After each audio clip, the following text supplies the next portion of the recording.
A partir de agora, estamos sendo gravados. Bom dia a todos. Quem for chegar, vai chegando, né? Hoje iniciamos pontualmente, porque eu não quero que aconteça como aconteceu semana passada, de terminarmos tardiamente. Então vamos, né, fazer o tempo render a nosso favor. E o pessoal que for chegando depois tem a gravação. Pega o começo, né? Depois na gravação. E tá tudo certo, coloque em dia. Muito bem, o tema da aula de hoje: Novo Testamento, Maria na história da salvação. E vamos hoje começar um pequeno curso de Mariologia e Cristologia. Ou seja, nós iremos agora começar a aprender saindo do Antigo Testamento e entrando para o Novo Testamento. E antes de tudo, Novo Testamento quer dizer Nova Aliança. A gente viu na aula passada as aulas passadas, as antigas alianças. A aliança que Deus fez com Noé, com Abraão, com Moisés. A lei, os 10 mandamentos. Tudo isso serviu para uma coisa. E tudo isso serviu para um objetivo, que foi anunciar a vinda de Jesus, do Cristo, do Messias. E o Cristo e o Messias veio ao mundo. E quando o Cristo e o Messias veio ao mundo, ele inaugurou uma nova e eterna aliança. A aliança do Novo Testamento, a aliança que será selado com o seu sangue precioso derramado na cruz por nós. Então, vamos ficar muito atentos a essas aulas, porque essas aulas são o centro do nosso curso. Tudo que nós estudamos até agora foi para estes momentos. Esse aqui é o centro. E depois dessas aulas sobre Jesus Cristo, nós vamos entender o que é a igreja, porque a igreja ela vem de Cristo, certo? E antes que tenha protestantes ou evangélicos que vejam esse vídeo e venham nos acusar de idolatria ou qualquer coisa, toda devoção à Virgem Maria só é verdadeira, ou qualquer santo, toda devoção a qualquer santo, a Virgem Maria, só é verdadeira se no final das contas ela nos leva a Jesus Cristo. A Virgem Maria, os santos, eles não têm o fim em si mesmo. A gente não ora por eles porque eles são deuses. Não. Eles são servos de Deus e que intercedem por nós. Jesus Cristo é o único mediador entre Deus e os homens. Certo? Só ele foi por conta dele ser Deus e homem que ele ligou a nossa natureza humana à natureza divina. Ele abriu o céu para nós por meio do seu sacrifício na cruz. Que nós iremos ver e vamos explicar isso passo a passo durante essas aulas. Porém, Jesus Cristo ele não é o único intercessor. Intercessor, você pode ler na Bíblia, nas Sagradas Escrituras, que Paulo intercedia, orava pelos outros cristãos, Pedro intercedia, orava pelas outras pessoas. No livro de Apocalipse, você vê que as almas no céu oram e intercedem. Interceder, nós intercedemos. Em vida, de maneira imperfeita, nós intercedemos. E no céu, que nós vamos estar em glória com Deus, nós não poderemos interceder também? Agora eu pergunto para vocês, a Virgem Maria, mãe de Jesus Cristo, na Bíblia ela intercedeu, não intercedeu? Tem uma passagem ali nas bodas de Caná, que diz que a Virgem Maria, a gente vai ver inclusive isso na próxima aula também, né? Tem uma passagem nas bodas de Caná que a Virgem Maria vai interceder ali na festa de casamento que faltou vinho, e a Virgem Maria vai fazer uma prece a Jesus Cristo. Olha, eles não têm mais vinho, ela vai interceder. Vocês acham que depois que Maria subiu aos céus e foi morar no céu, ela vai parar de fazer isso? Então vamos entender, né, o mistério de Cristo, que começa pela Virgem Maria, que não é uma mulher qualquer, certo? A Virgem Maria não é uma mulher qualquer, porque tem muitas pessoas que dizem o seguinte: se Maria ela dissesse não a Espírito Santo, qualquer pessoa, qualquer outra mulher poderia dizer sim no lugar dela. E isso não é verdade. Maria foi separada por Deus. Ela foi escolhida por Deus. Então, olha os objetivos da aula. a gente vai compreender o papel da Virgem Maria na história da salvação e da Sagrada Escritura, da tradição apostólica, do catecismo da igreja. Então, tudo que nós vamos falar aqui da Virgem Maria é o que se fala da Virgem Maria durante 2000 anos. 2000 anos de fé católica é isso que fala da Virgem Maria. A gente vai entender que ela é a nova Eva. Por Eva o pecado veio ao mundo, por Maria veio a graça, veio Jesus Cristo, que tira o pecado do mundo. Que ela é mãe de Deus, vamos entender também esse mistério. Que ela é imaculada, vamos entender o que é esse mistério. Que ela é um modelo de fé e obediência. E também que ela é cooperadora no plano da redenção. Ou seja, que ela coopera com Cristo no plano da redenção, no plano da salvação. Então vamos lá. Tópico número 1. Maria prometida no Antigo Testamento. Pode ler, mãe. O Antigo Testamento prepara e anuncia a vinda do Messias. Os profetas revelam que Deus enviaria um Salvador para libertar seu povo do pecado. O profeta Isaías anuncia: eis que uma virgem conceberá e dará à luz um filho, e o chamará de Emanuel. A Igreja reconhece nessa profecia o anúncio da Virgem Maria e do nascimento milagroso de Jesus Cristo. Desde o princípio, Maria já estava presente no plano de Deus. Após o pecado original, o Senhor promete a vitória da mulher sobre a serpente. Em Gênesis 3,15 está: porém, inimizade entre ti e a mulher, entre a tua descendência e a dela. Os padres da Igreja chamavam esse versículo de proto-evangelho, o primeiro anúncio da redenção. Santo Irineu de Leão escreve em Adversos a Hereses: o nó da desobediência de Eva foi desatado pela obediência de Maria. Assim como Eva colaborou para a queda, Maria cooperou para a salvação ao dizer sim a Deus. Vamos lá. Você percebeu, mãe? Esse aqui é um novo texto, tá? Um novo texto que eu estava trabalhando. Eu acordo cedo para trabalhar, né, nas melhorias. Eu trouxe algumas melhorias. Vamos lá. O Antigo Testamento anuncia a vida de Cristo. O profeta Isaías, uns 400, 600 anos antes de Cristo vir ao mundo, antes de Cristo nascer. Então, se o tempo é dividido entre antes e depois de Cristo, e no ano 0 foi o ano que Cristo nasceu, então vamos botar aqui 600 antes de Cristo, né? 600 antes de Cristo. O profeta Isaías, ele já escreve: eis que uma virgem conceberá e dará à luz a um filho, e o chamará Emanuel. Emanuel significa Deus conosco, certo? E no hebraico, Emanuel se diz Yeshua, Jesus, né? Jesus. Então, olha o que diz, né? Olha o que diz o profeta Isaías, 600 anos antes de vir Jesus, que o Messias iria nascer de uma mulher virgem, certo? Que iria nascer de uma mulher virgem.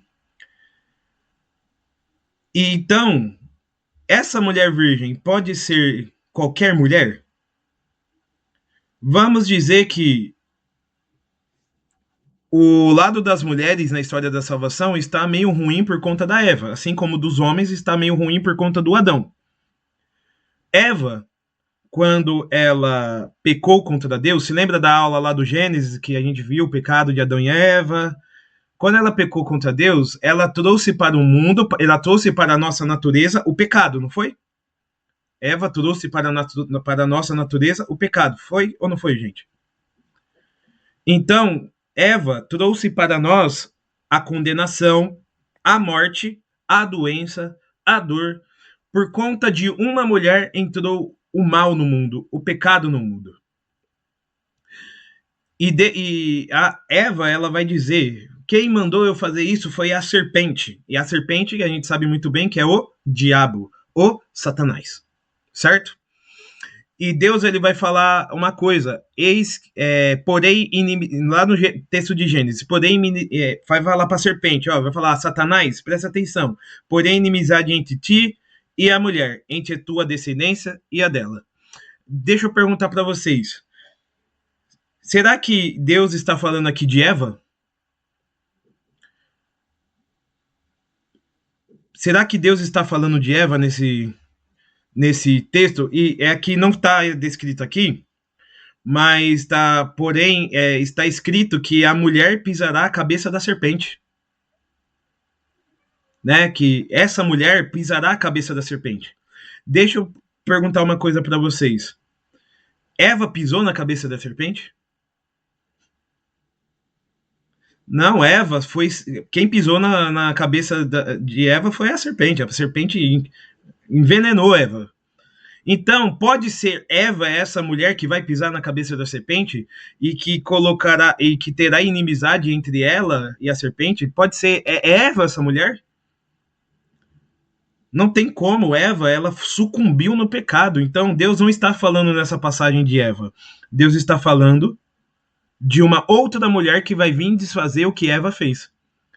E é por isso que os padres da igreja, quando eu falo padres da igreja, aqui a gente está falando da patrística, ou seja, a gente está falando dos padres da igreja primitiva. A gente está falando dos padres que escreveram os primeiros escritos cristãos ali do século I, do século II, do século III até o século V. Ou seja, os primeiros padres da igreja, os primeiros santos da igreja, os primeiros doutores da igreja. Ou seja, aqueles que estavam mais próximos dos apóstolos. Como, por exemplo, o santo Irineu de Leão, que do século II ele disse o seguinte: o nó da desobediência de Eva foi desatado pela obediência de Maria. Ou seja, quem é a mulher que vai pisar a cabeça da serpente e que terá inimizade entre a descendência dela? Quem é a descendência de Maria? Quem é a descendência de Maria? É Jesus, gente. É Cristo. Mas vai ter uma passagem que nós vamos meditar em umas aulas mais para frente, que Jesus, na cruz, vai olhar para o discípulo o amado e dizer: filho, eis aí a tua mãe. Mãe, eis aí o teu filho. E os padres da igreja também, eles explicam que esse discípulo amado sou eu e sou você. Então, na cruz, Jesus Cristo dá para nós a sua mãe como a nossa mãe. Então, quem é a descendência de Nossa Senhora além de Jesus? Somos nós. Então, a descendência de Nossa Senhora, que somos nós somos odiados por Satanás. Porque a Virgem Maria pisa na cabeça da serpente e a gente ajuda a pisar também, né? Porque uma vez que nós estamos na descendência de Maria, nós estamos, então, junto com Jesus. E o mal não nos toca. O mal não nos alcança. E Satanás espuma de raiva porque a Virgem Maria, ela é o contrário de Eva. Eva desobedeceu. Eva se voltou contra Deus. Maria humildemente se submeterá. Maria humildemente dirá o seu sim. Maria, então, vai se tornar o nó da desobediência de Eva vai ser desatado pela obediência de Maria. Por isso que Eva, o contrário de Eva é o quê? Inverte a palavra a Eva. Não fala, mãe. Deixa eles falar. O contrário de Eva é o quê? Inverte. Ave. Muito bem, ave. Por isso que nós chamamos Ave Maria, porque ela é o contrário da Eva. Então dá para ver que a Virgem Maria, ela não é uma mulher qualquer, só por isso. Mas vamos falar aqui sobre a infância de Maria. E isso é novidade, não tinha no Antigo Texto. Estou trazendo aqui para vocês. Como que foi, segundo a tradição da igreja, essa história não está na Bíblia. Aí os protestantes falam, se não está na Bíblia não é verdade, mas a gente sabe que nós católicos já somos vacinados disso. Nós acreditamos no que está na Bíblia, mas também do que está na tradição dos apóstolos, naquilo que foi sempre dito e acreditado em todos os lugares. E uma dessas é que a infância da Virgem Maria foi uma infância diferente das outras crianças. E nós vamos entender que nessa menina que Deus escolheu para ser a mãe do seu filho, tem um mistério nela. Tem uma eleição para ela que é diferente da eleição que eu e você tem. Tem uma predileção de Deus. Não precisa ficar com ciúme. É claro que Deus ama mais a Virgem Maria do que nós, né? Por quê? Porque ela amou a Deus mais do que nós. Certo? Então, é claro que a gente não vai ficar com ciúme da Virgem Maria, né? Porque a gente não se compara com ela. Quer fazer uma comparação? A Virgem Maria diante de Deus é o quê? Nada. Ela é um grãozinho de areia diante de Deus. Porque ela é criatura e Deus é criador. Mas e quem somos nós diante da Virgem Maria? Nós diante da Virgem Maria, aí nós que se tornamos um grão de areia diante dela. Então, diante de Deus, mais ainda, né? Então, por quê? De tão grande que é o mistério da vida dela, a santidade da vida dela, a pureza da vida dela, a entrega da vida dela, o sim da vida dela. E quando eu falo da Virgem Maria, eu sou suspeito, porque eu sou consagrado à Virgem Maria, eu sou uma pessoa que ama a Virgem Maria, eu amo a Virgem Maria mais que a minha mãe, porque minha mãe me ensinou assim, né, mãe? Você me ensinou a amar Nossa Senhora mais que tu. E eu amo a Virgem Maria, né? É minha mãe do céu. E minha mãe não se sente mal por conta disso, ela se sente feliz, porque porque eu amo a Virgem Maria, né? E vejam só, a infância da Virgem Maria segundo a tradição da igreja. Lê, pode ler. A infância da Virgem Maria segundo a tradição da igreja. Embora a Bíblia não descreva detalhadamente a infância de Maria, a tradição apostólica preservou importantes relatos antigos, especialmente no proto-evangelho de Tiago, do século II. Texto amplamente utilizado pelos cristãos antigos para compreender a vida da Virgem. Segundo essa tradição, Maria nasceu de Joaquim e Ana. Foi apresentada ainda criança ao templo. Viveu dedicada à oração e ao serviço do Senhor. Cresceu em pureza total e entrega a Deus. A Igreja celebra liturgicamente São Joaquim e Santa Ana e a apresentação de Maria no templo. Essas tradições ajudam a compreender a preparação espiritual daquela que seria a mãe do Salvador. São João Damasceno escreve em suas homilias sobre a Natividade de Maria. Hoje é construída a porta oriental pela qual Cristo entrará no mundo. Muito bem. A infância da Virgem Maria, segundo a tradição da igreja, ou seja, daquilo que é apócrifo, vamos entender o que é um apócrifo. Livros cristãos que têm doutrina ortodoxa, ou seja, boa doutrina, e alguns não têm doutrina ortodoxa, são heterodoxos, têm heresias. Mas os que têm doutrina ortodoxa são utilizados. Os que têm heresias são rejeitados. Mas por que esses livros não entraram na Bíblia? Porque eles foram escritos depois da vida dos apóstolos.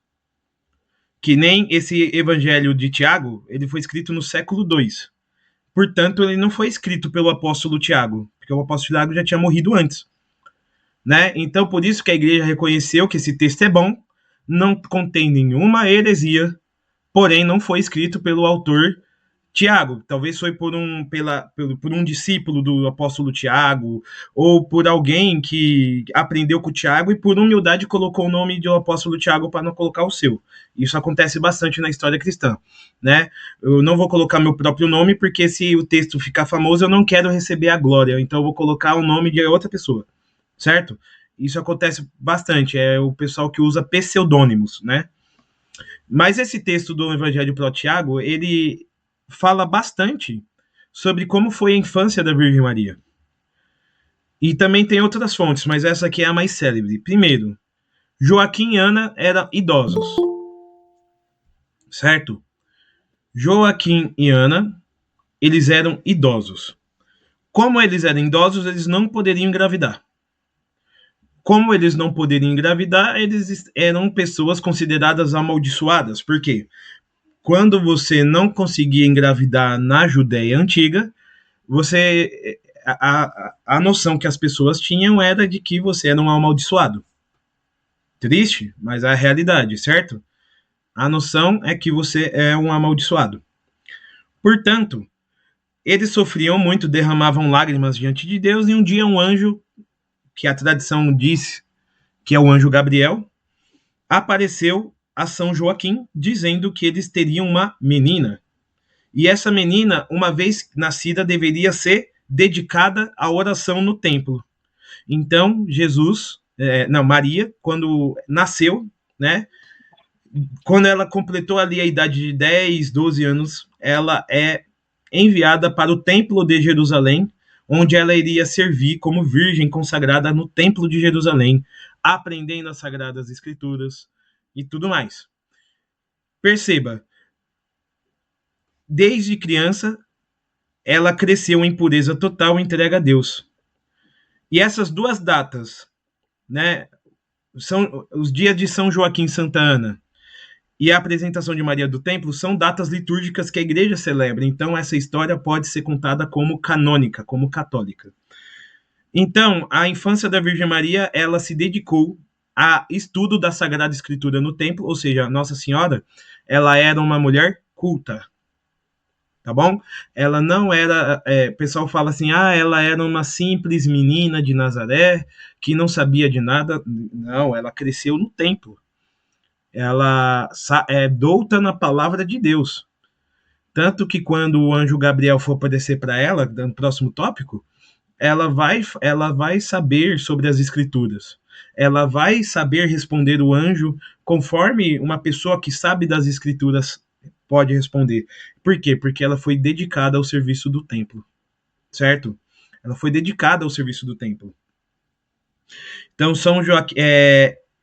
Então, o que é Nossa Senhora é? Quando nasce a Virgem Maria, São João Damasceno fala que ela é a porta oriental pela qual Cristo entrará no mundo. Ela nasceu com o objetivo de ser ela quem trará Cristo que salvará todos nós. Então, olha que mistério, né? É uma criança que nasceu milagrosamente de pais que eram estéreis, com o único objetivo de ter uma missão maior do que a própria existência, que é trazer o Filho de Deus para o mundo, né? E para vocês entenderem, vamos agora falar de uma coisa chamada Dogma da Imaculada Conceição. Lê para mim, mãe. Só um pouquinho. É o número 3. Isso. 3. Dogma da Imaculada Conceição. Para ser a mãe do Filho de Deus, Maria foi preservada do pecado original desde a sua concepção. Este é o dogma da Imaculada Conceição proclamado pela Igreja. O Catecismo ensina, no SIC 491, a Virgem Maria foi preservada imune de toda a mancha do pecado original.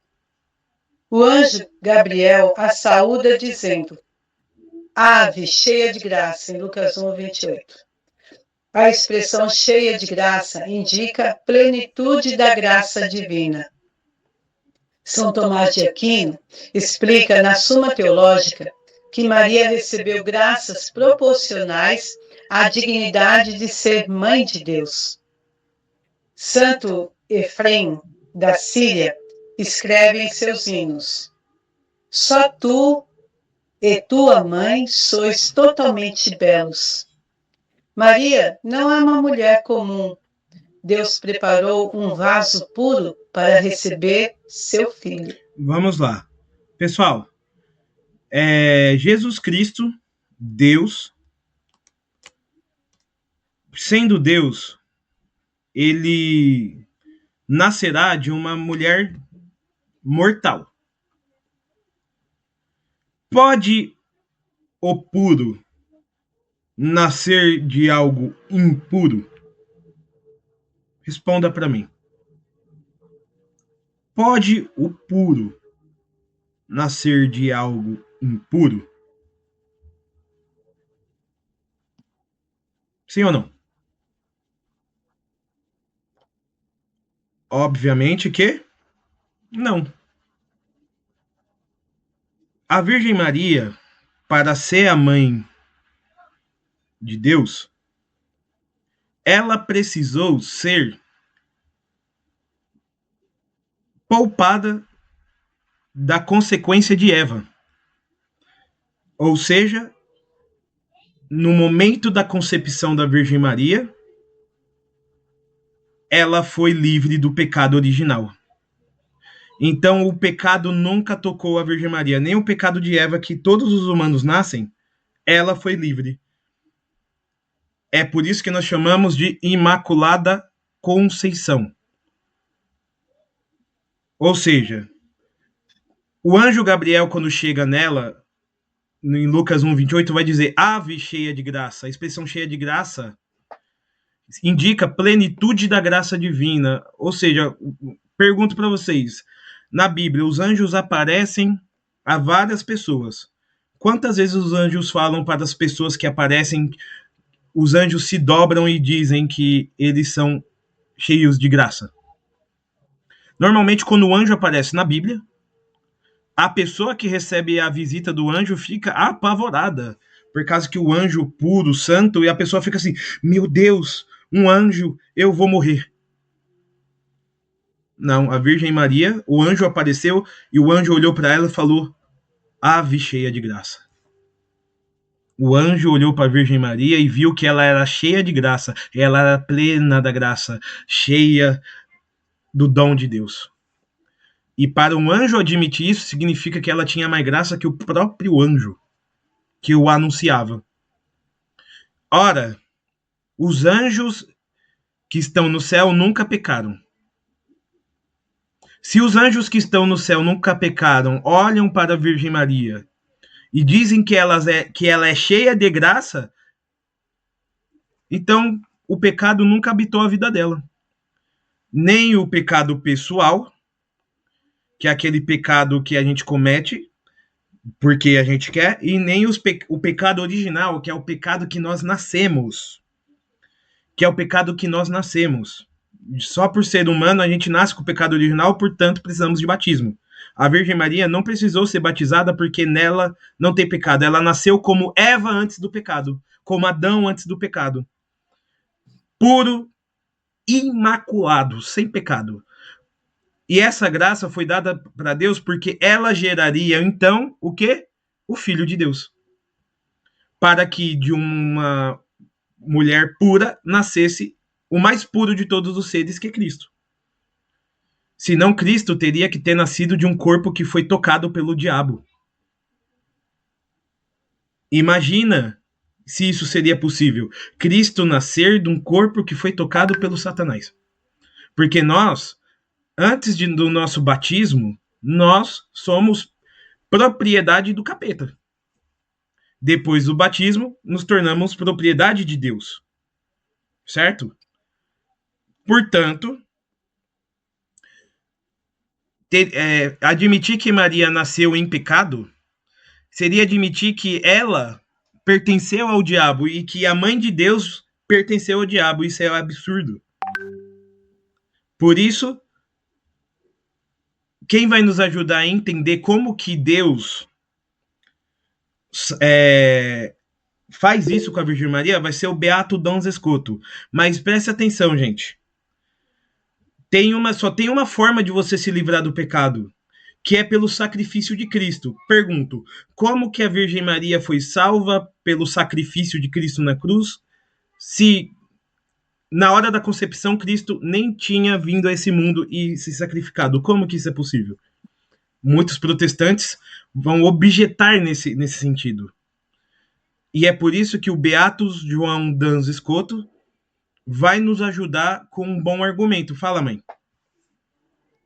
É assim, como se Jesus fosse nascer de Maria, e se Maria tivesse o pecado nela, seria o puro se misturando com o impuro, né? Uhum.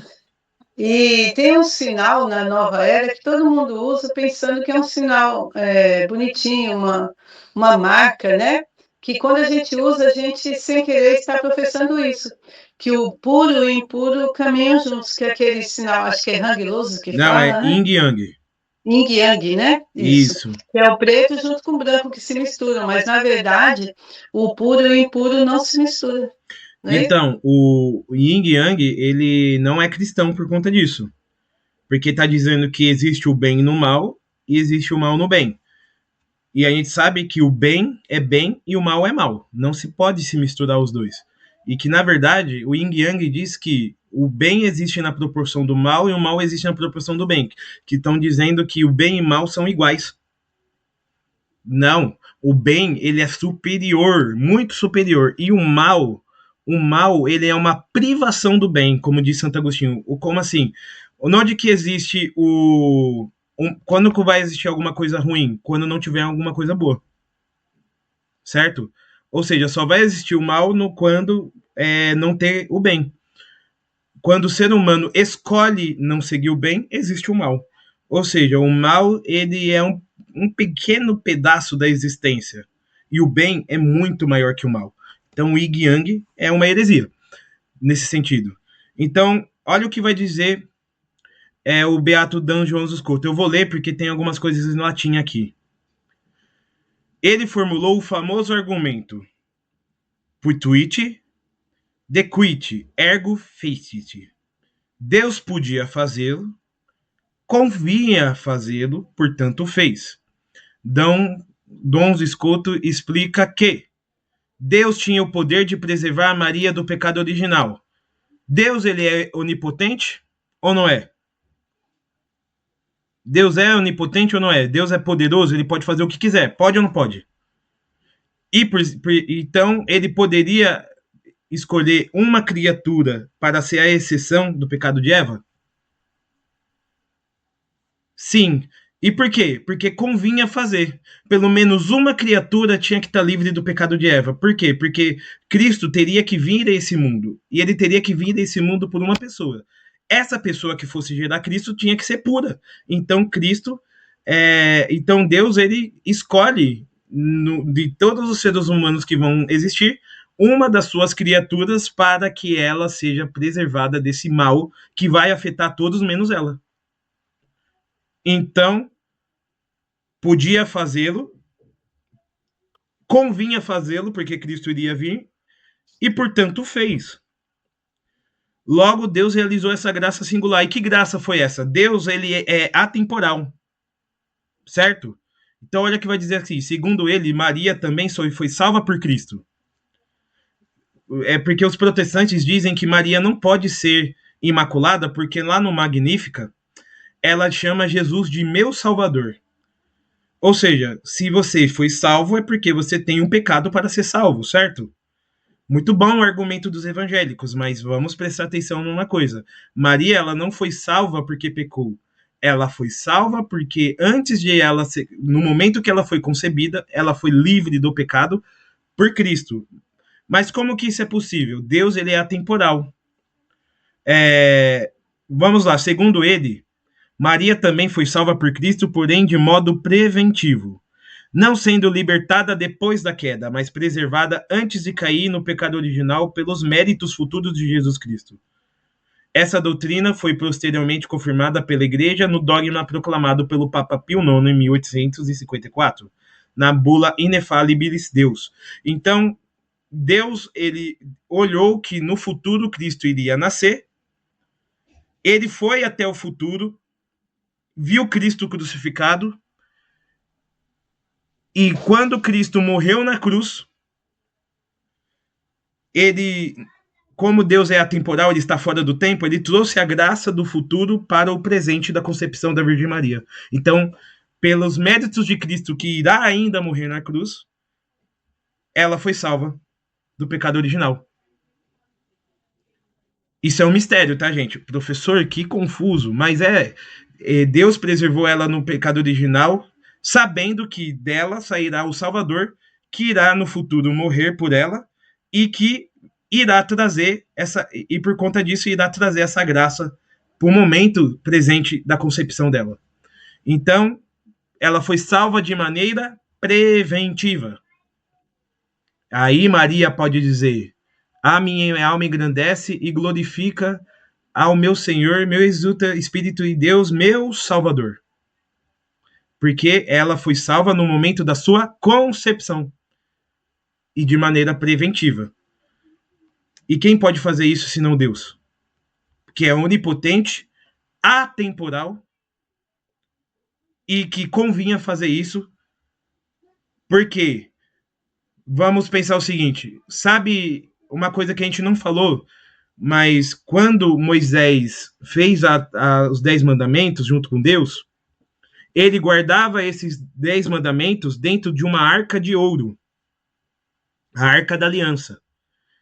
Essa arca tinha que ser o ouro mais puro, tinha que ter os querubins bonitos ali, o ouro mais refinado, por quê? Porque ali estava guardada a lei de Deus. E no Antigo Testamento, o que preserva as pessoas do pecado é a lei, ou seja, a lei faz você viver diante de Deus de maneira pura, santa. E a lei de Deus era guardada no mais precioso e puro receptáculo, feito de ouro fino. Agora, Maria se torna a nova Arca da Aliança. E Jesus, ele é a nova lei. Então, Maria é a arca que leva essa lei. E assim como a antiga Arca da Aliança era feita do mais puro ouro para levar a mais sagrada lei, também convia que a nova Arca da Aliança, Virgem Maria, fosse o mais puro ser, para que o mais puro ser nascesse dela também. Então, como diz D. João Escoto, Putuit decuit ergo fecit. Deus podia fazê-lo, convinha fazê-lo, portanto fez. Pessoal, alguma dúvida? Vocês entenderam a necessidade de Maria não ter pecado? E, gente, isso é dogma de fé. Quem não crê nisso não pode ser católico.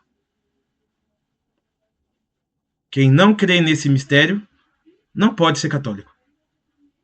É dogma. Nós, católicos, acreditamos que Maria não tem pecado. Primeiro eu expliquei o dogma, mas agora estou com dificuldade para crer. Creia antes de entender.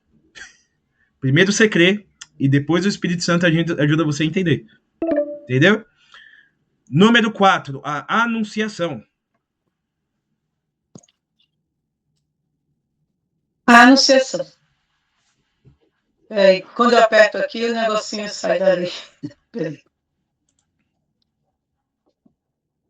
A anunciação. Evangelho de São Lucas, capítulo 1, de 26 a 38. O anjo Gabriel anuncia a Maria que ela conceberá o Salvador pelo poder do Espírito Santo. Maria responde: Eis aqui a serva do Senhor, faça-se em mim segundo a tua palavra. O Catecismo ensina: a anunciação a Maria inaugura a plenitude dos tempos, no número 484. Nesse momento inicia-se a encarnação do Verbo.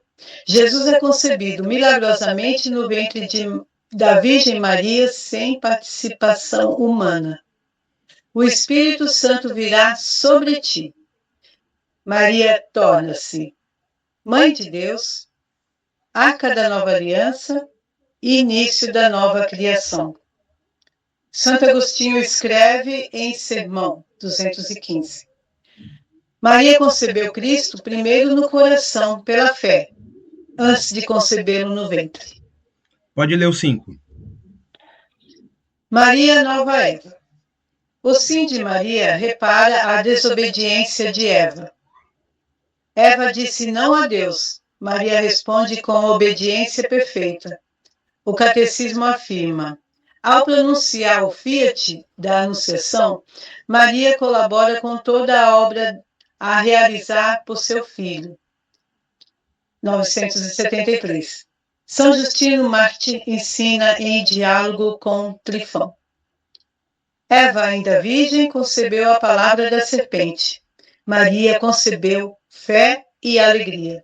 Por isso a tradição cristã chama Maria de Nova Eva, Mãe dos viventes na graça. Muito bem. Então, Maria, ela sai do templo e volta para sua casa para se casar.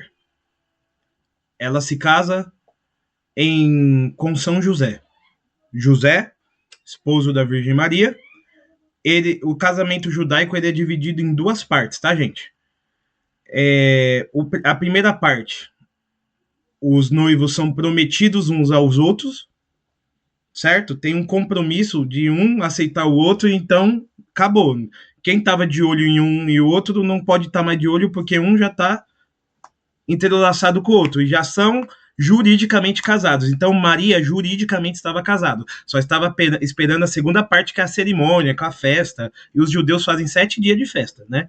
É assim. E Maria já estava casada juridicamente com José, mas ela estava lá na casa dos seus pais, estavam ali numa tarde, numa noite, não sabe, a escritura não disse se era dia, tarde, noite. Eu sei que o anjo aparece para ela e diz aquela que a gente falou, aquela passagem que a gente leu acima: Ave cheia de graça, o Senhor é contigo.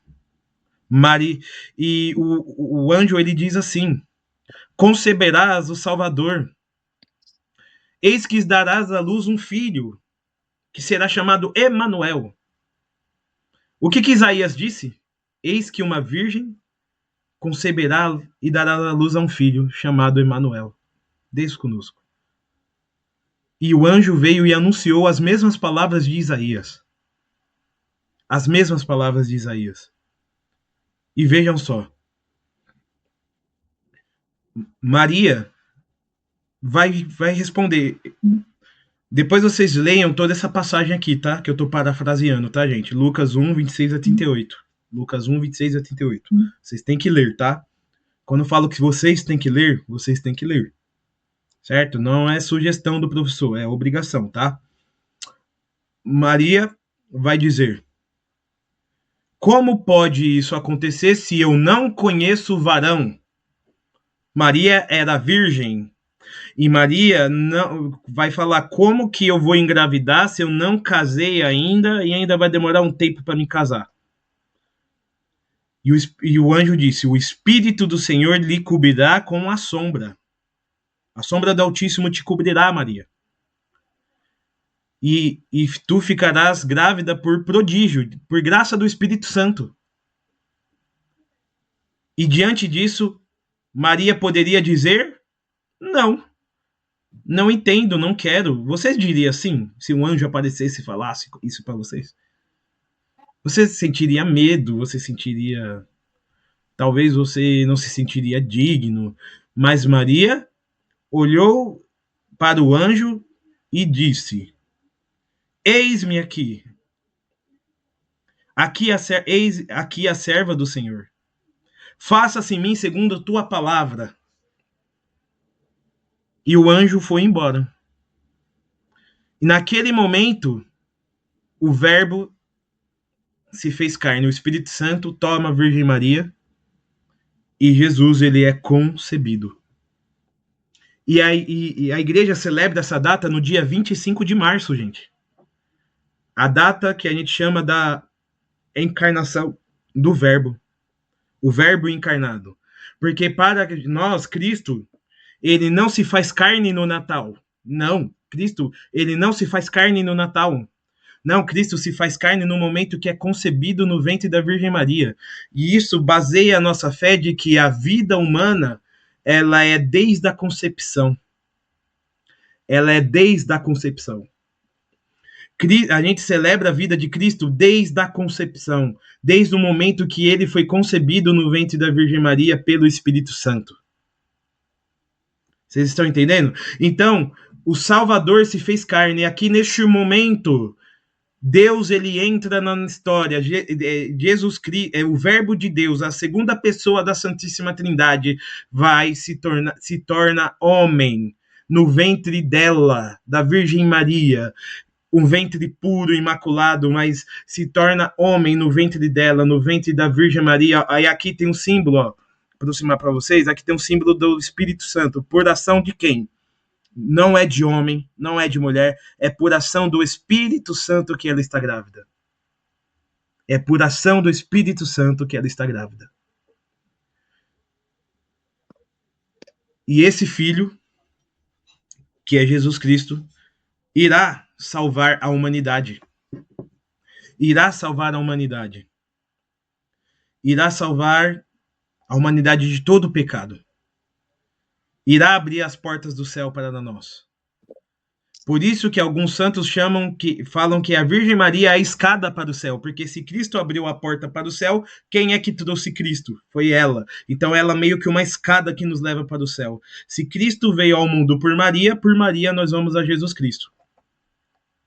Certo? E por isso que o Catecismo da Igreja, no número 484, vai dizer: a anunciação a Maria, quando o anjo anuncia a Virgem Maria, inaugura a plenitude de todos os tempos. Neste momento, inicia-se a encarnação do Verbo. A Virgem Maria fica grávida. Jesus Cristo se torna um bebê. E a gestação normal. Começa com o tamanho de um grão de arroz, depois um tamanho de feijão, depois vai crescendo, primeiro mês, segundo mês, a gestação normal. E essa concepção não tem participação humana, ela continua virgem. Então, aqui, quem está encarnando na Virgem Maria é Jesus Cristo. E Jesus Cristo, ele é Deus, e ele tem agora, pela Virgem Maria, a sua humanidade. A Virgem Maria é doadora da humanidade de Cristo. Ela doa o seu sangue, as suas células, os tecidos que vão formar a pele de Cristo, o corpo de Cristo, vem do corpo de Maria. Então a humanidade de Cristo, ela vem do corpo desta mulher. Como a gente vai dizer que ela é uma mulher qualquer? Como que os protestantes têm essa ignorância, essa petulância de rebaixar a Virgem Maria, igualando a Virgem Maria com a Dona Zefinha da Igreja Deus é Amor? Não dá. Simplesmente não dá. Porque a Virgem Maria, ela é esse sinal. Ela é essa pureza. A Virgem Maria, ela concebeu Jesus Cristo. E Jesus Cristo é Deus. Então, ela se envolve no mistério trinitário. A Virgem Maria é a única que pode dizer: eu sou filha de Deus Pai. Nós também somos filhos de Deus Pai pelo batismo, certo? Ela também. Mas ela é a única que pode dizer que é mãe de Deus Filho. Ela é mãe de Deus. Theotokos, em grego. Ela é mãe de Deus. Porque Jesus é Deus, então ela é mãe de Deus. Ela é mãe de Deus enquanto Deus Filho, não em Deus Pai, que Deus Pai ela é mãe da humanidade divina de Cristo. E a humanidade de Cristo é divina. A humanidade de Cristo é divina. E a divindade de Cristo é humana. Então, Jesus Cristo, verdadeiro Deus, verdadeiro homem. Então ela é mãe de Deus. Ela é filha de Deus Pai. Mãe de Deus Filho. E ela é a esposa do Espírito Santo. Porque ela concebe do Espírito Santo. Então, olha a trindade que habita nela. Filha de Deus Pai. mãe de Deus Filho, esposa do Espírito Santo. É para qualquer um? É para qualquer um? Então, ela é a nova Eva.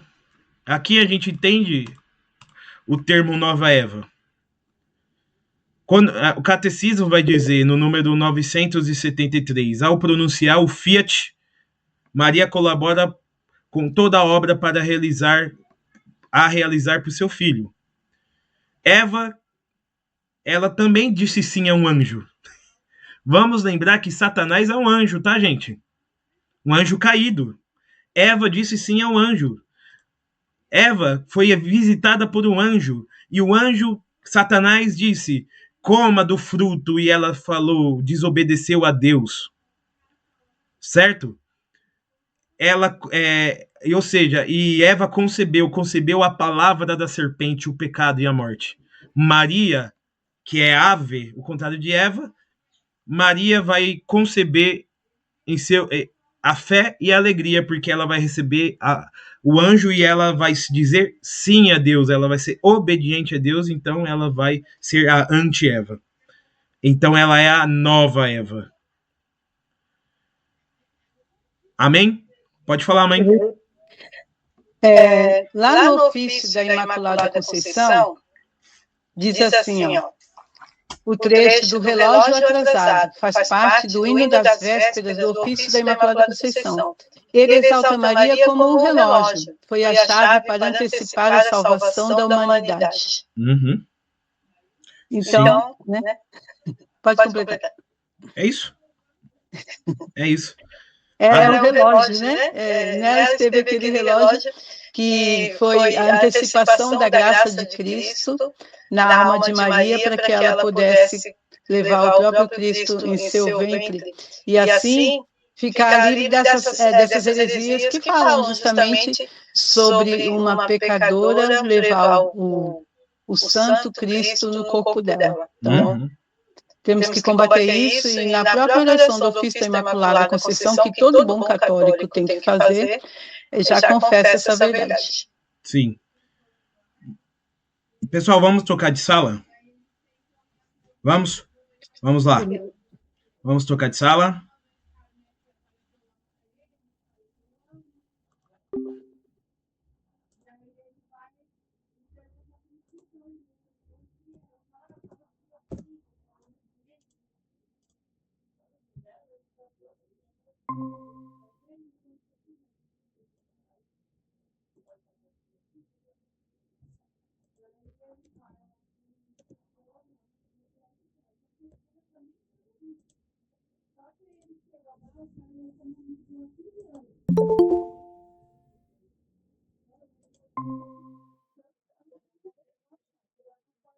Vamos continuando.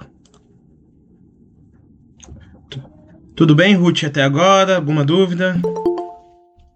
Nenhuma. Dúvidas.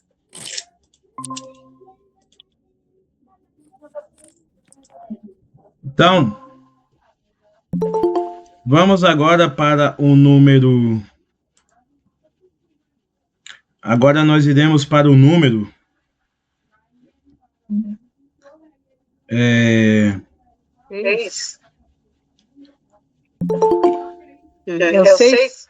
É, o número 6. Pode ler. Peraí, que eu tô achando. Vamos lá para o número 6. 5. Eu vou ter a folha na mão, porque quando a gente fica procurando. 6. A visitação. Evangelho de São Lucas, capítulo 1, 39 a 56. Maria visita sua prima Isabel, levando Jesus em seu ventre. Isabel proclama: de onde me vem que a mãe do meu Senhor me visite? Esse texto fundamenta o dogma da maternidade divina de Maria. Se Jesus é Deus, então Maria é verdadeiramente mãe de Deus, Theotokos. O Concílio de Éfeso, em 431, confirmou solenemente esse dogma. O catecismo afirma: aquele que ela concebeu como homem pelo Espírito Santo é verdadeiramente o Filho do Eterno Pai, eterno do Pai. Maria responde com o Magnífica: minha alma engrandece ao Senhor. O catecismo ensina: o Magnífica é o cântico da Mãe de Deus e da Igreja. Está no SIC 2619.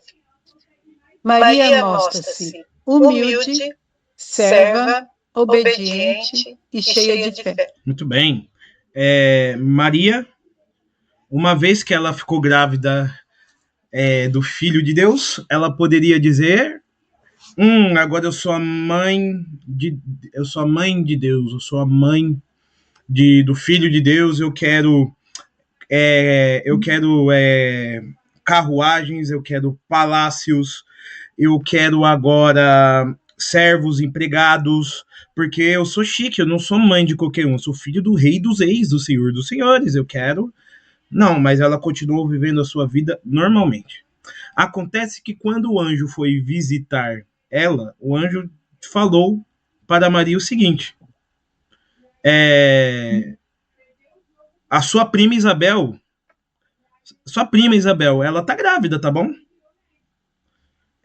Aí a Maria sabia que Isabel era idosa e ela tinha um esposo idoso também, Joaquim, e que estava ali diante de uma situação em que uma idosa está grávida. Então, qual foi a primeira coisa que Maria fez?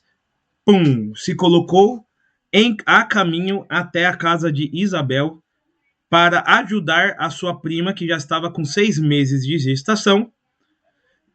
E esses 6 meses de gestação era de uma gestação de uma mulher idosa. Então, ela foi ajudar.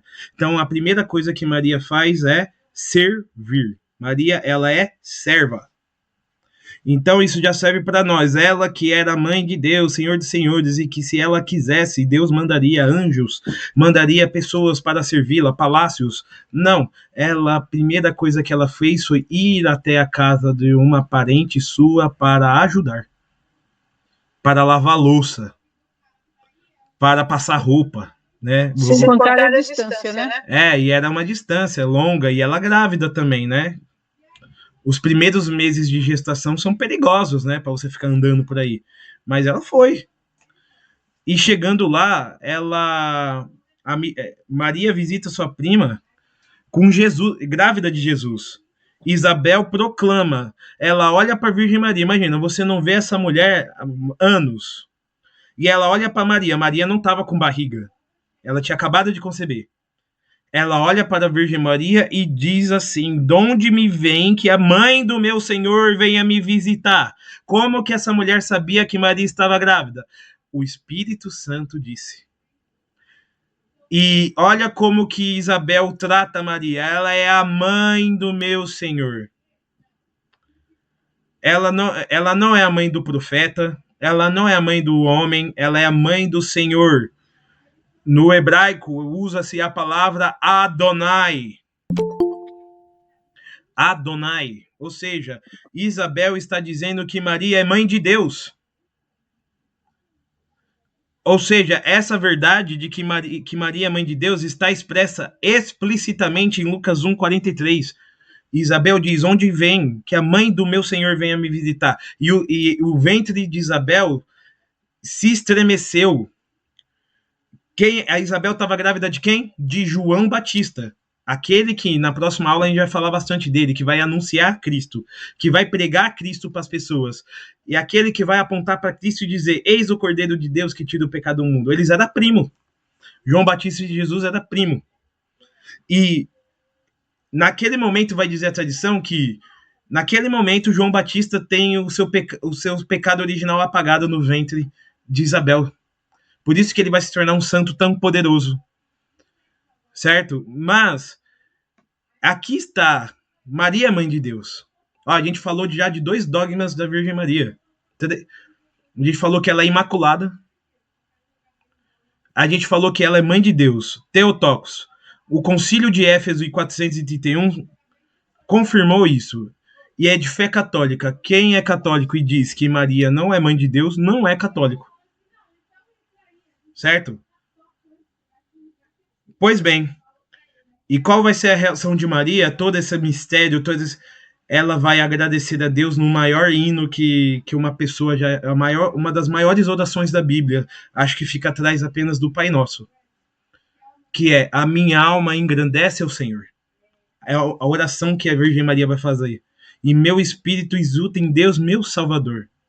Ele olhou para a minha pequenez, destronou os poderosos, exaltou os humildes. E essa oração, ela é maravilhosa. E é a oração de uma pessoa que é rendida a Deus.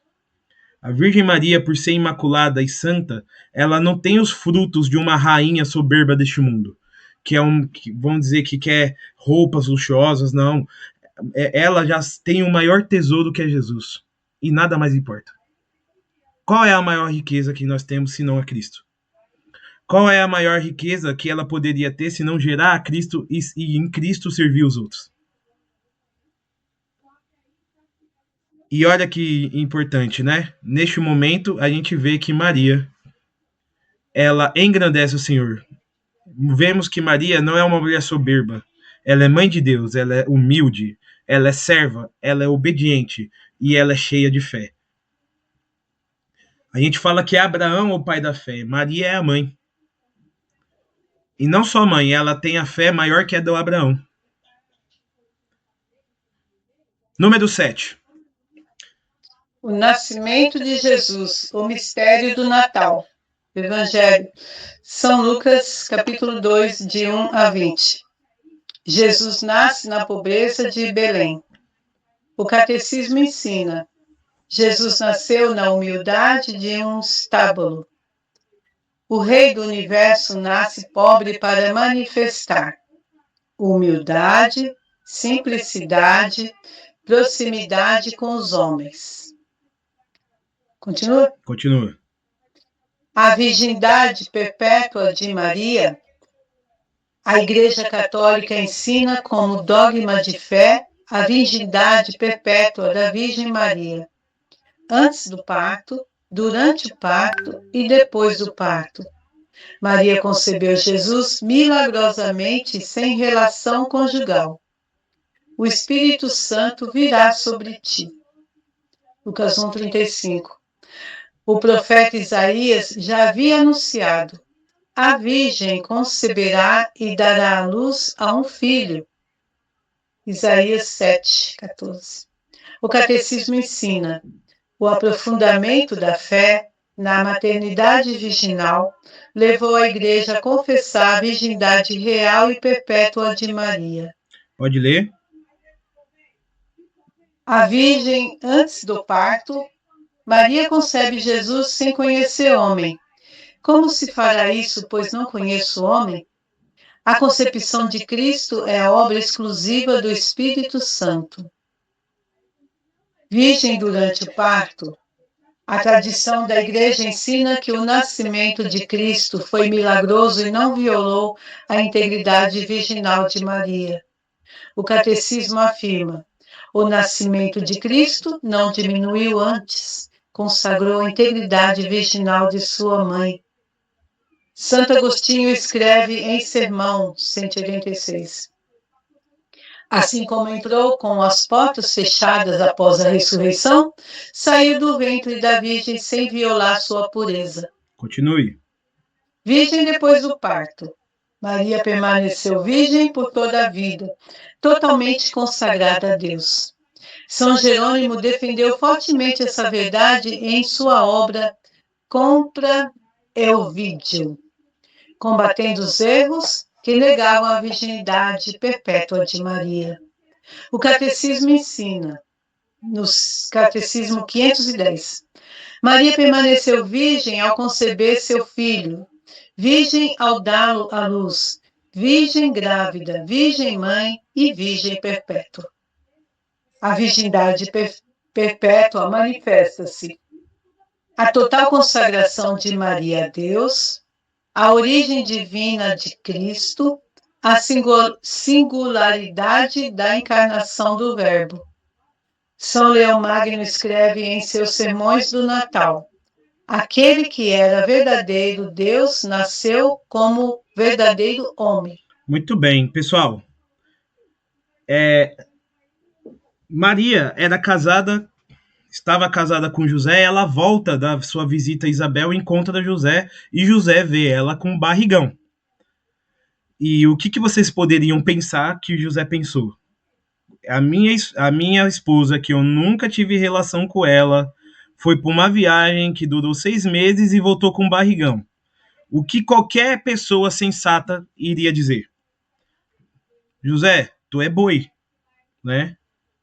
José, tu levou, né? A primeira coisa que as pessoas iam dizer, e disseram, né, para José.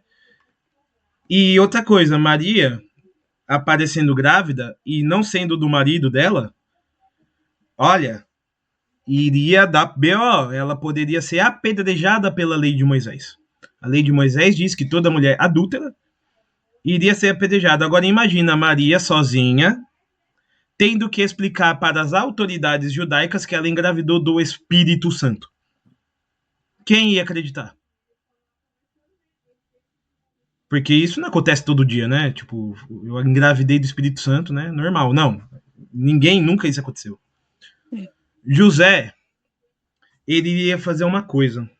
José, ele era conhecido como justo. Ele iria abandonar a Virgem Maria em segredo.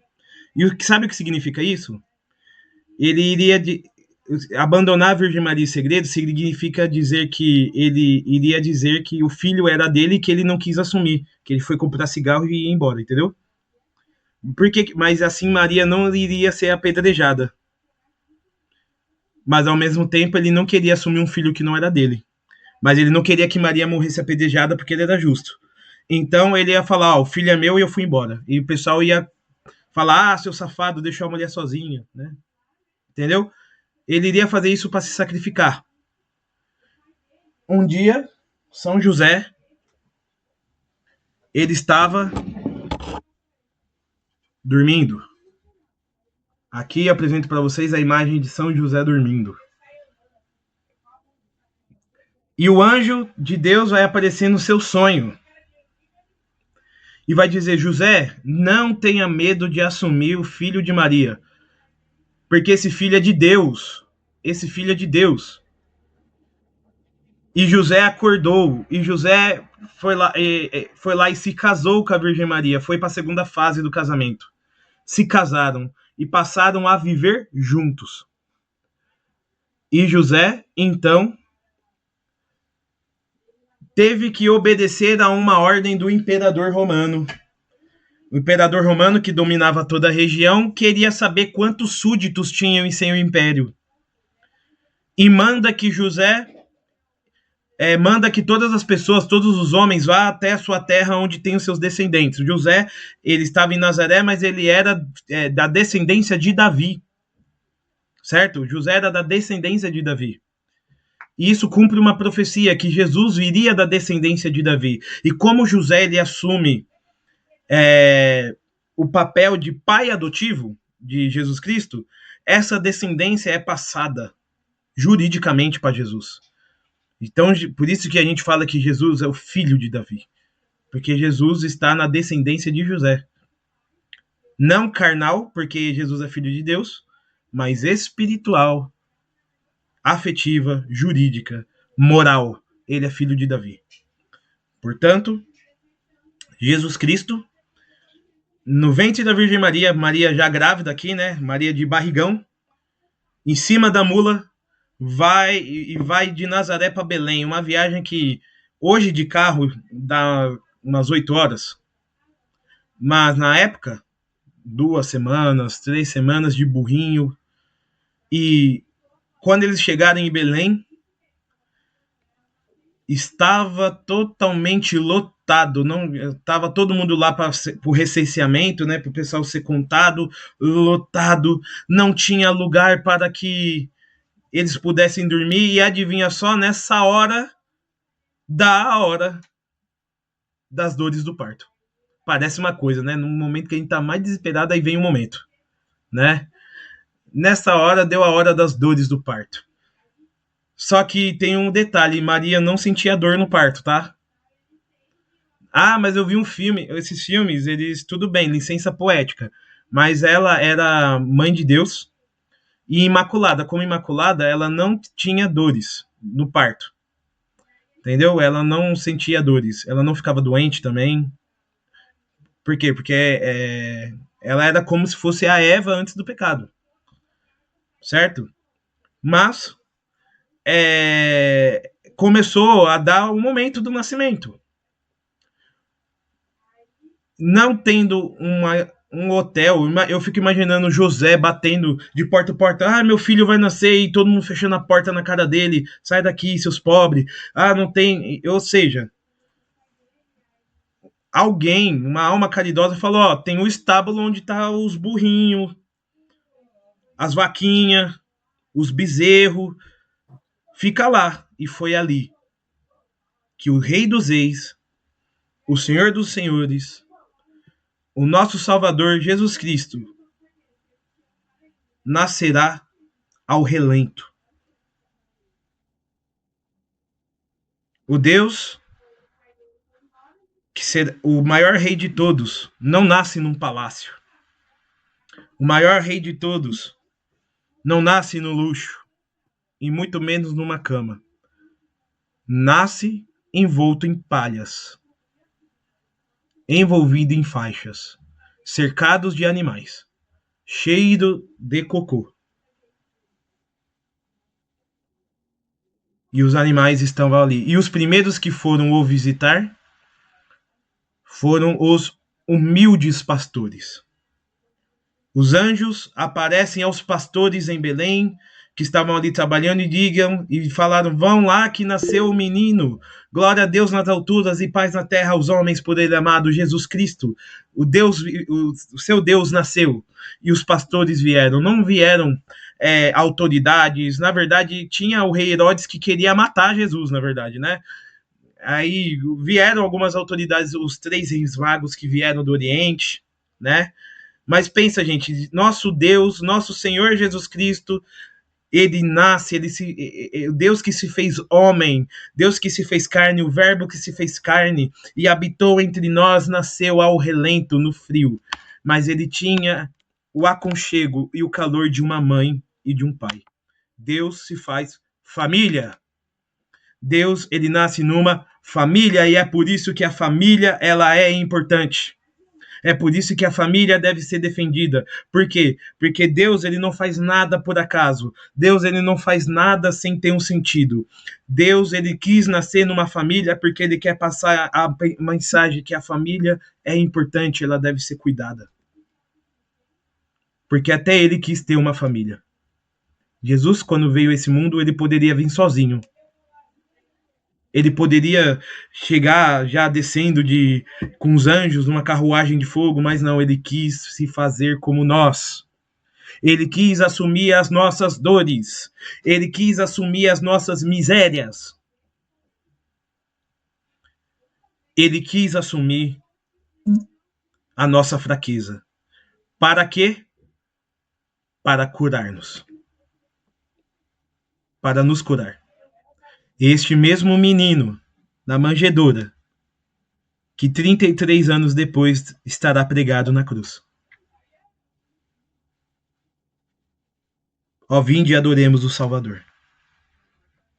Nascido, adoremos a Cristo no colo da Virgem Maria,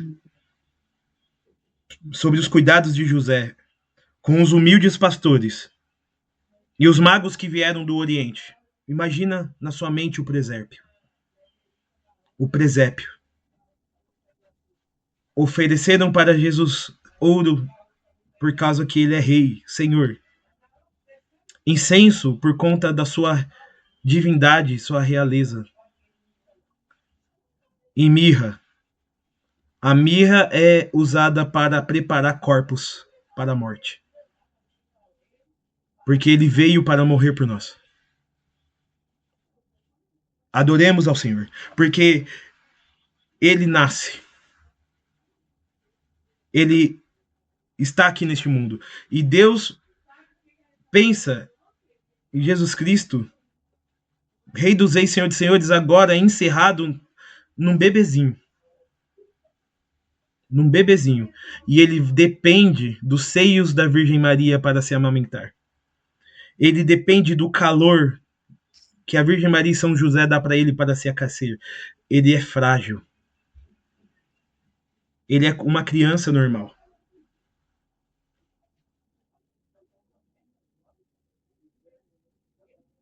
Tamires, você queria perguntar? Não, eu levantei a mão sem querer, desculpa. Tudo bem. Gente, vocês podem perguntar a qualquer momento, tá bom? E aqui, nós vamos falar aqui do próximo dogma da Virgem Maria. Dogma é sempre uma verdade de fé que a gente não pode duvidar. É nossa fé. A igreja disse e nós acreditamos. Primeiro nós cremos e depois nós entendemos. Maria foi virgem antes do parto. Maria concebeu sem participação humana nenhuma. Maria, milagre maior, foi virgem durante o parto. O parto não rompeu a sua virgindade nem sua pureza.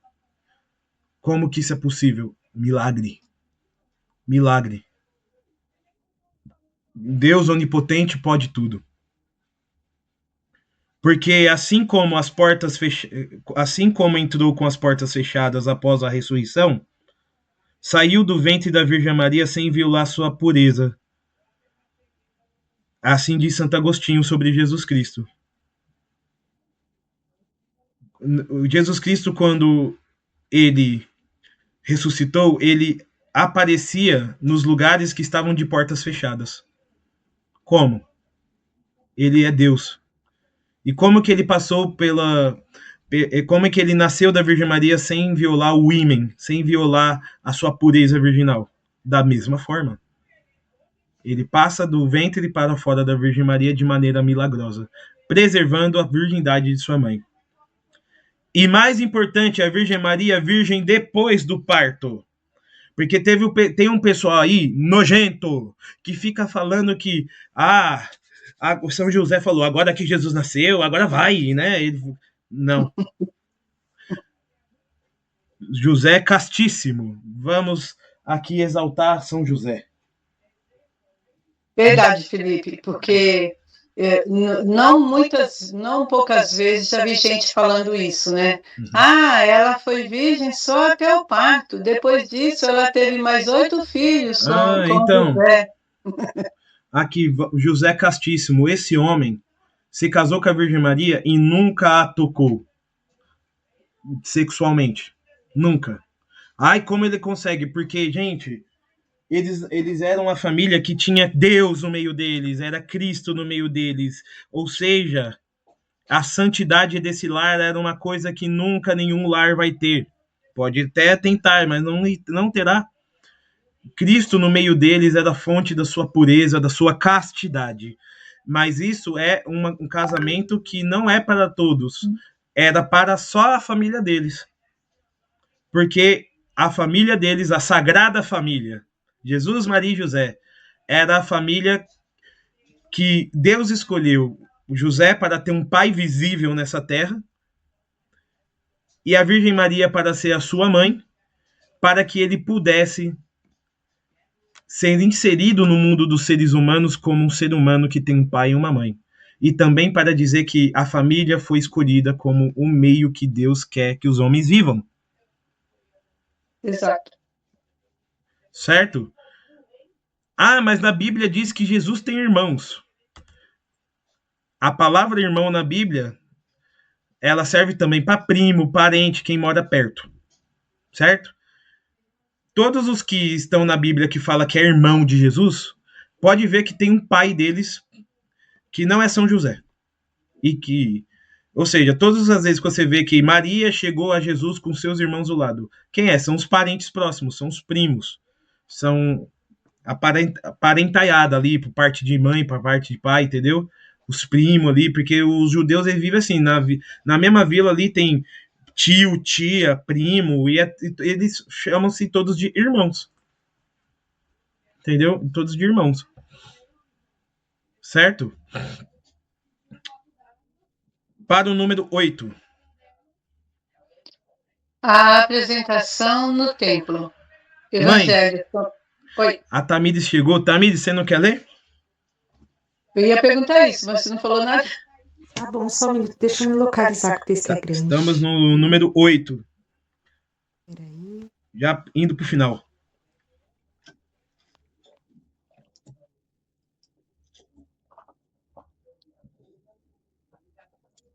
A apresentação no templo. Evangelho São Lucas. Maria e José apresentam Jesus no templo, conforme a lei. Simeão profetiza. Uma espada transpassará a tua alma. Essa espada simboliza a participação de Maria no sofrimento redentor de Cristo. O catecismo ensina: a espada de dor predita a Maria anuncia a oblação da cruz. Maria une-se espiritualmente ao sofrimento de Jesus. Muito bem. Pessoal, após Cristo nascer, Cristo seguirá todos os ritos que um bom judeu deve seguir. Que Cristo nasce judeu. Antes disso, o rei Herodes, ao saber que nasceu um Messias, porque as notícias espalhou que nasceu um Messias, ele mandou matar todas as crianças de Jerusalém, de Belém. Mandou matar todas as crianças de Belém. E José vai fugir para o Egito. Mas antes de ir para o Egito, ele vai a Jerusalém.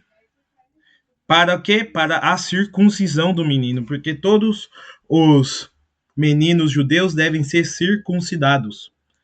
A pelinha que tem ali no pênis é rasgada e é o símbolo da aliança de Abraão, né?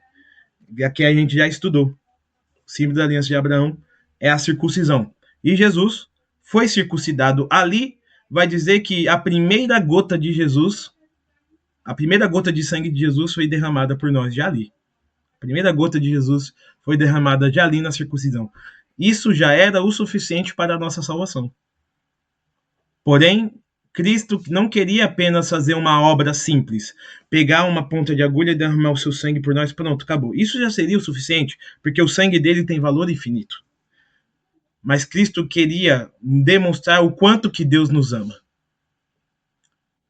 E nesse momento, ele vai encontrar com o profeta Simeão, que aguardava ver o Messias. Deus tinha falado para aquele profeta já idoso que ele não morreria sem ver o Messias. E ao ver Jesus Cristo, o Espírito Santo diz em seu coração: ele é o Messias. E o que Simeão diz?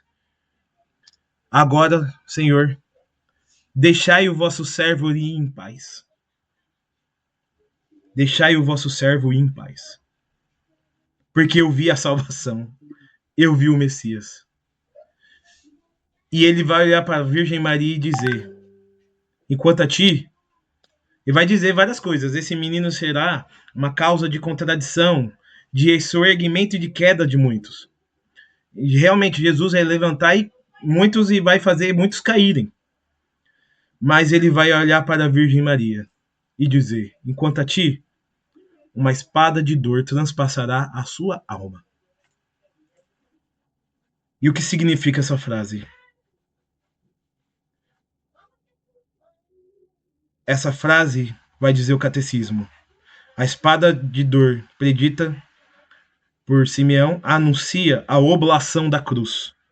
Ou seja, que Cristo iria ter que passar pelo martírio, que ele teria que passar por sua paixão, pela sua morte e pela sua crucificação para libertar o ser humano do pecado.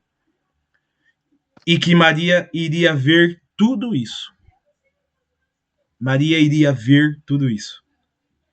Imagina você como mãe ver seu filho ser trucidado, espancado, massacrado, crucificado. É a espada de dor. Essa é a espada de dor que transpassará a alma de Maria. E já dando um spoiler da aula sobre a paixão de Cristo que nós vamos ter, dentro desse curso que nós estamos fazendo, Maria vai ficar diante da cruz de Cristo. Acompanhará cada momento, de pé, sem desabar. de pé. É por isso que a imagem de Nossa Senhora das Dores mostra o coração dela com 7 espadas de dor. As 7 dores de Maria. Que mãe ficaria de pé vendo seu filho sendo morto? Ela ficou. Porque Maria é como Abraão que leva Isaac para o alto do monte para oferecê-lo a Deus em sacrifício.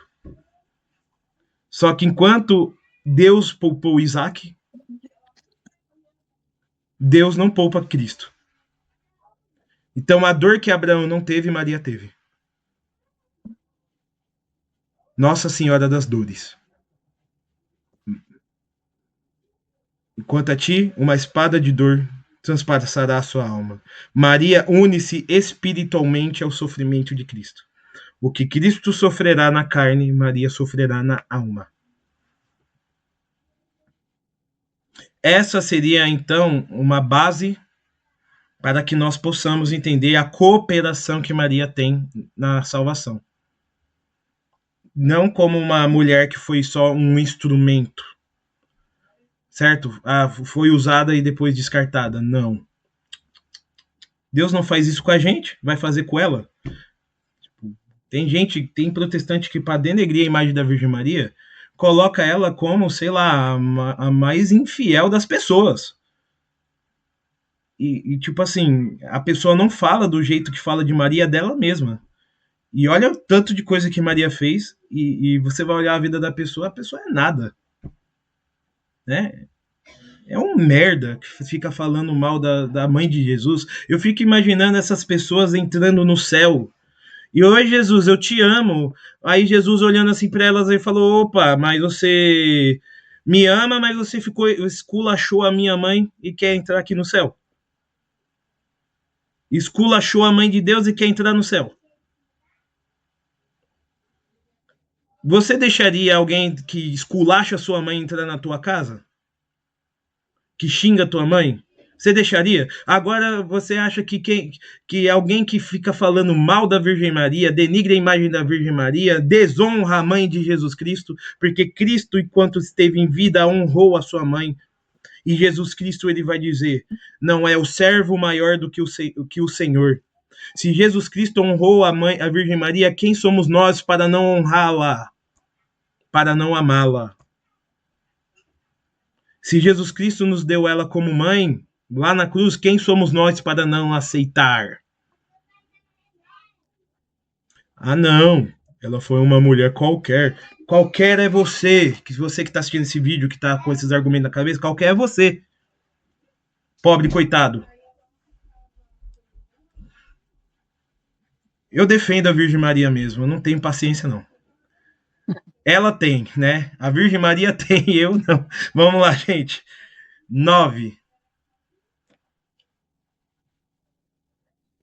9. Jesus perdido e encontrado no templo. Evangelho São Lucas. Jesus permanece no templo entre os doutores. Maria e José o procuram aflitos. Jesus responde: não sabeis que devo ocupar-me das coisas de meu Pai? O catecismo ensina. Maria guardava no coração todas essas recordações.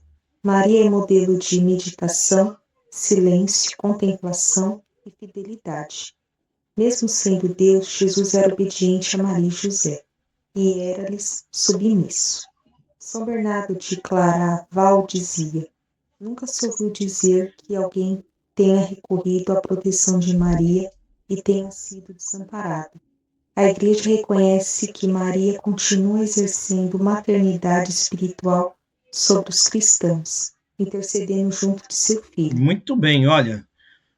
O outro episódio da Virgem Maria na Bíblia e também de Jesus Cristo, vocês estão vendo que agora Maria vai diminuindo e vai subindo Jesus. Certo? A gente estava falando da Virgem Maria, sempre relacionando ela como a mãe de Cristo, nunca ela nela mesma. Essa aula ela é cristocêntrica. Certo? Cristo é o centro. Mas agora nós iremos ver que Maria e José criam Jesus. Jesus ele cresce em uma família. E como todos os judeus, eles vão até o templo de Jerusalém. uma vez ao ano, pela Páscoa, ofereceu sacrifícios no templo. Nessa, já aconteceu com a minha mãe, né? Peregrinação, Aparecida do Norte. Cadê o Fernando? Perdeu o menino na Aparecida do Norte, né? Foi mesmo. O Fernando se perdeu, meu irmão se perdeu na Aparecida do Norte. E é engraçado, eu trouxe isso. Foi bem no dia do seu batismo. No dia que eu fui ser batizado, lá na Aparecida do Norte, o Fernando se perdeu. Agora, qual é o sentimento de perder um filho, mãe? No meio de uma multidão, fala aí pra mim. É horrível, é agoniante. A gente fica sem chão, a gente fica perdido. Mais perdido do que a criança, porque você fica pensando mil coisas. Será que sequestraram? Será que vão devolver? Será que mataram? Será que eu vou achar novamente? Será que vou ter meu filho de volta? E ao mesmo tempo eu olhava para Nossa Senhora Aparecida, né, que estava lá, e pedia: mãe, devolve meu filho, né? Rezava e pedia. E o Fernando foi esperto, né? O que ele fez? Ele foi no ponto de encontro que tinha e pediu para anunciar que ele estava lá. E ele tinha 7 anos. 7 anos. E você vê que o Fernando, que não é Jesus, foi inteligente. Imagina Jesus. O caso de Jesus foi assim. Jesus estava peregrinando lá no templo de Jerusalém. Na hora da volta, Maria foi com as mulheres, José foi com os homens. Maria não viu Jesus, falou, deve estar com José. José não viu Jesus, falou, deve estar com Maria. Quando eles pararam 1 dia, 2 dias depois de caminhada, cadê o menino? Não saber, cadê o menino? Ficou lá em Jerusalém, volta, desesperado, 3 dias de desaparecimento. Procura em todos os lugares, anuncia, chama os guardas. Onde está meu filho? Imagina, minha mãe, ela ficou sem chão. Fico imaginando São José e a Virgem Maria, que é o Filho de Deus, que eles tiveram a responsabilidade de guardar, e um moleque sumiu. E onde que Jesus estava? Eles foram no templo. E Jesus, ele estava no templo ali, debatendo a lei, pregando a lei, com 12 anos de idade, com os doutores da lei e os velhos, que leu as escrituras sagradas, ficando embasbacado com a sabedoria de Jesus. Nós aqui sabemos que ele era Deus, né? Mas eles estavam vendo um menino comum, mas um menino de uma sabedoria, de palavras assertivas, de uma sabedoria de uma espada afiante, que a palavra de Cristo, eles olhavam assim, faz sentido o que esse menino tá falando, eu nunca pensei nisso, quem é você, menino? Aí, de repente, Jesus Cristo tá lá, né? Como diz os jovens de hoje, tá lá farmando aura, né? Tava lá, aí chega a Virgem Maria, né, e diz: ô menino! Aí na hora ele fala: ô mamãe, eita, né, como se tivesse feito traquinagem, né, eita, né, fui pego, né, por que tu fizesse isso com a gente, não sabe? Que eu e seu pai estávamos angustiados te procurando, e Jesus, ele vai dar uma resposta maravilhosa, que é assim: ô mãe, eu estava na casa do meu pai, cuidando das coisas do meu pai. E onde que ele estava? No templo. E Jesus já reconhecia que o seu pai era Deus, com 12 anos. Ele sabe, Jesus, ele sabe que ele não é uma criança normal, que ele é Deus. E que ele tem o seu pai como Deus Pai.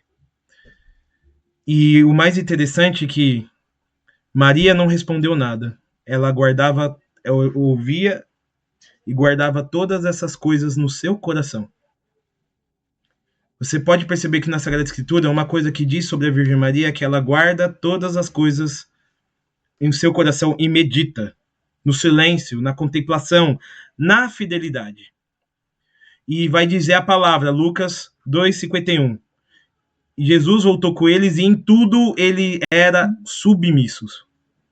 Jesus, como criança, obedecia Maria e José. Ele era submisso. E por quê? Porque se Jesus, ele é homem, ele tem que seguir os 10 mandamentos ou não tem que seguir? E qual é o 4º mandamento? Honrarás teu pai e tua mãe. Você acha que Jesus, ele iria pecar no 4º mandamento, desonrando seu pai e sua mãe? Não. Portanto, isso é místico. Por isso que a gente pode pedir qualquer coisa para a Virgem Maria. Porque ela vai levar essa causa a Jesus. Jesus pode dizer não para mim. Pode dizer não para Ruth. Pode dizer não para Sônia. Mas Jesus não vai dizer não para Maria, sua mãe. Por que Jesus não vai dizer não para Maria? Porque está escrito aqui, Lucas 2,51. E era-lhes submisso. Submisso não no sentido que Maria é mãe de Jesus. Não, não isso. É porque Jesus e Maria têm a mesma vontade, que é fazer a vontade de Deus. Maria nunca vai pedir a Jesus algo que não seja da vontade dele. E Jesus nunca vai conceder a Maria algo que não seja da vontade dele. E Maria, como ela não vai pedir nada que não seja da vontade dele, ele vai dizer sim para tudo que Maria pede, porque Maria nunca vai pedir nada errado. Agora, o jeito que a gente pede é errado. Agora, Maria vai pegar o nosso pedido errado e vai falar do jeito de mãe. E Jesus vai nos dar a graça. Por isso que a intercessão da Virgem Maria é poderosa. Tem graças que nós só alcançamos quando pedimos a Virgem Maria. E se a gente for parar para falar das graças que a gente conseguiu pela Virgem Maria, a gente fica até 2 da tarde, né, mãe? Mas a gente fica com o que diz São Bernardo. Nunca se ouviu dizer que alguém que tenha recorrido à proteção de Maria e tenha sido desamparado. Você já recorreu a Nossa Senhora? Se sim, eu vou falar, eu recorri a Nossa Senhora e nunca fui desamparado. Pode ser que demore um pouco, mas sempre acontece. Tudo que você pede à Virgem Maria, ela concede. Se for da vontade de Deus, né? Tipo, ela não vai conceder se você, eu quero que meu inimigo morra, mata ele, né? Que isso, né? Isso não é um pedido, isso aí é uma blasfêmia. Você usar o nome de Deus é o pecado segundo o mandamento, usar o nome de Deus pro mal, né? Uma blasfêmia. Mas se é uma oração, se é legítimo, se é agradável a Deus essa oração, por Maria vai ser atendido, porque Jesus não nega nada à sua mãe, porque ele é obediente à sua mãe, porque ele segue o 4º mandamento, honrar pai e mãe. Isso não significa que Maria é maior que Jesus, tá? Maria é menor que Jesus. Só que Jesus, ele é verdadeiro Deus e verdadeiro homem, um homem santo, e como homem santo ele obedece à sua mãe. Certo? Conclusão. Maria ocupa, eu vou ler a conclusão para a gente encerrar. Maria ocupa um lugar único na salvação, na história da salvação. Ela é escolhida desde toda a eternidade, não poderia ser outra. Se ela dissesse não, lascou, sobe os créditos, certo? Acabou. Mas ela disse sim, graças a Deus. Ela foi concebida sem pecado, ela é mãe de Deus, ela é sempre virgem, ela é nova Eva, ela é modelo perfeita de discípula. Qual foi a maior discípula de Cristo? Foi Maria. Porque ela seguiu Cristo de perto, mais de perto que todos os outros apóstolos. Certo? Como ensina São Luís Maria Grignon de Montfort, toda verdadeira devoção mariana conduz a Jesus Cristo.